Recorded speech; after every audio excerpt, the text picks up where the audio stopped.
Hello student, class 12 का business studies का question paper है। 6661 इसका कोड है। सेट 1 है। 66 वाले जो भी बच्चे हैं, चाहे सेट 1 2 3 हो, बट 66 कोड है जिसका, वो अपने आंसर चेक कर सकते हैं। तो इसके ऑब्जेक्टिव क्वेश्चंस को पहले देख लेते हैं, देन इसके सेक्शन बी सी को भी कवर करेंगे। कमेंट करो कैसा गया एग्जाम, इजी था, हार्ड था। तो क्वेश्चन 1 देखो इसका, read the following statement. Assertion और रीजन है। First assertion, reason.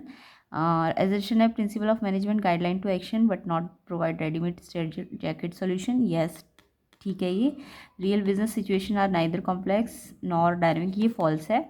तो एजर्शन सही है, रीजन फॉल्स है। एजर्शन सही, रीजन फॉल्स, सी ऑप्शन इसका करेक्ट आंसर हो जाएगा। तो किस किस बच्चे ने फर्स्ट का आंसर सी ऑप्शन किया है, उनका बिल्कुल ठीक है। नेक्स्ट क्वेश्चन देखो, question second, under dash consumer has right to get relief for replacement of product, removal of defect. तो इसके अंदर आएगा right to seek redressal. B option इसका करेक्ट आंसर है। बी ऑप्शन किस किस बच्चे ने किया है, B, right to seek redressal. Next देखो, मैच द कॉलम है। Identification and division of work में आएगा आइडेंटिफाई, वर्क एंड डिवाइड, यानी थर्ड। फर्स्ट का थर्ड है। सेकंड का डिपार्टमेंटलाइजेशन का होता है डिवाइड द वर्क, इसका सामने ही है इसका आंसर। असाइनमेंट ऑफ ड्यूटीज़, ये इसका आंसर, यानी ये ऑप्शन है आपका सी वाला। सी ऑप्शन ठीक है इसका। C option, first third, second second, third fourth, fourth first. तो सेकंड का आपका मैंने बता दिया, right to seek redressal, and third का आपका सी है, एंड फोर्थ का आपका ए है, gathering and analysing market information. किस किस बच्चे ने इस पे टिक किया है, उनकी ठीक है। तो इसका आंसर आपका gathering and analysing market information है। नेक्स्ट क्वेश्चन नंबर 5 देखते हैं। Principle of management which emphasise on obedience to organisational rule and employment agreement necessary for the working of organisation. जो ऑबिडेंस रूल्स मानने के लिए ऑबिडेंट करता है, इसका है डिसिप्लिन। बी ऑप्शन इसका आंसर है, बी, डिसिप्लिन। 6 देखो, the increase in profit earn by equity share holder due to presence of fixed financial charges, इसको कहते हैं trading on equity. A option इसका करेक्ट आंसर है। Next 7th, incorrect statement functional foremanship के बारे में, इसका आंसर सी होगा। It is an extension of the principle of unity of command. बाकी सब ठीक है, सी वाला इनकरेक्ट है, इनकरेक्ट पूछा गया है, तो इसमें सी इनकरेक्ट है आपका। तो 5th का बी, डिसिप्लिन। 6th का A, trading on equity, and 7th का C, it is an extension of principle of unity of command to the shop floor. तो आई होप सबका यही आंसर होगा। नेक्स्ट देखो, question number 8, read the following statement carefully. Statement 1 है, single use plan use for activity occur regularly over a period of time. नहीं, यहाँ पे regularly basis पे है तो सिंगल नहीं होता, स्टैंडिंग प्लान होता है, ये फॉल्स है। Policy are general form of standing plan that specify the organisation response to a certain situation. Yes, general form होती है स्टैंडिंग प्लान्स की, ये ठीक है। स्टेटमेंट 1 गलत है, सेकंड वाला ठीक है, यानी कि B option, B option, statement 1 false, statement second true, B option इसका करेक्ट आंसर है। 8 का फर्स्ट गलत, सेकंड वाला सही, बी ऑप्शन इसका आंसर है। नेक्स्ट देखो, इसको करेक्ट ऑर्डर पे लगाना है। सबसे पहले इन्वेस्टर एक ऑर्डर प्लेस करता है ब्रोकर के साथ, ये वाला पहले आएगा, फिर ब्रोकर जाता है ऑनलाइन, ये सेकंड नंबर पे आएगा। उसके बाद ये थर्ड पे आएगा, और ये लास्ट में फोर्थ पे आएगा। तो ये बनेगा ए ऑप्शन। ए ऑप्शन इसका आंसर है, पहले थर्ड, फिर फर्स्ट, फिर फोर्थ, फिर second, A option correct answer है। नेक्स्ट देखो, इसको आपको पढ़ना था कि उसको बैक प्रॉब्लम है रघु को, और ऑर्थोपेडिक मैट्रेस लेना चाहता है, और वो जाता है तो वो ख़रीद भी लेता है, बट प्राइस बहुत ज़्यादा होता है और वो जीएसटी पे नहीं करना चाहता। तो शॉपकीपर कहता है ठीक है, बिना जीएसटी के भी ले सकते हो, लेकिन आप रिसिप्ट नहीं मत लेना।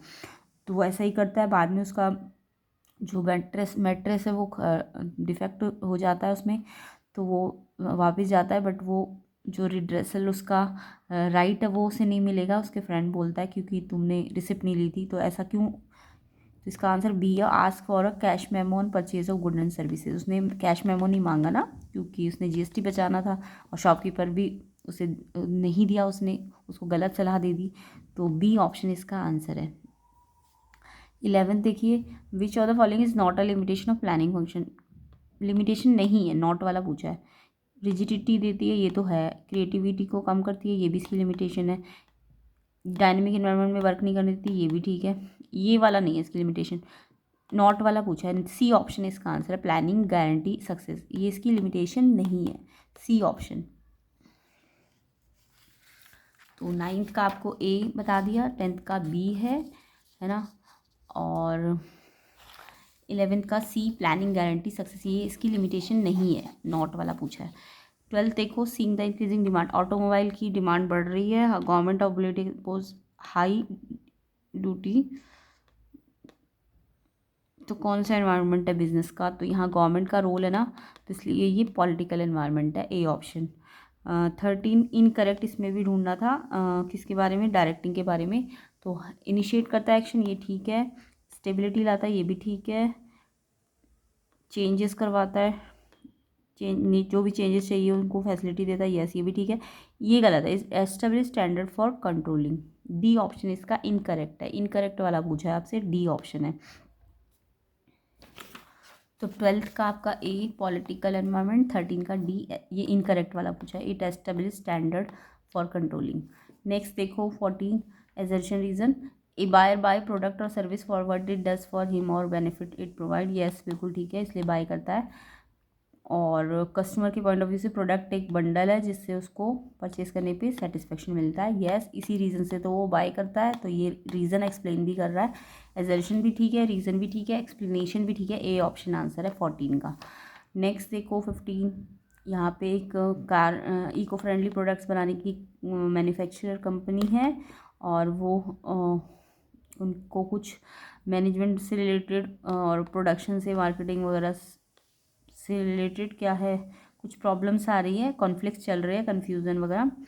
तो चीफ एग्जीक्यूटिव को कहा जाएगा कि वो अपॉइंट कर किया जाता है ना, कि वो राइट प्रोडक्ट अवेलेबल कराए।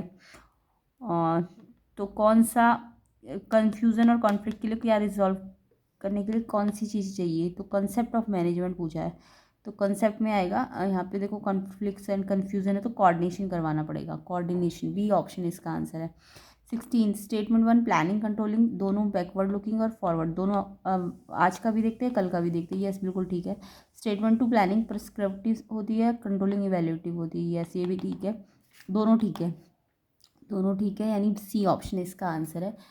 फर्स्ट भी ठीक है, सेकंड भी ठीक है, सी ऑप्शन आंसर है। बाकी बी 15 का बी कोऑर्डिनेशन है। नेक्स्ट देखो डायग्राम बेस्ड क्वेश्चन है, तो यहाँ पे एम्प्लॉय और एम्प्लॉयर और ये ईपीएफ, एम्प्लॉय का कुछ सैलरी कट करके पीएफ फंड में जाता है ना, और उतना ही हिस्सा एम्प्लॉयर भी डालता है, तो ये पीएफ कब मिलता है, आफ्टर रिटायरमेंट मिलता है ना, तो इसका मतलब इसका आंसर डी होगा, रिटायरमेंट बेनिफिट, डी ऑप्शन इसका करेक्ट आंसर है।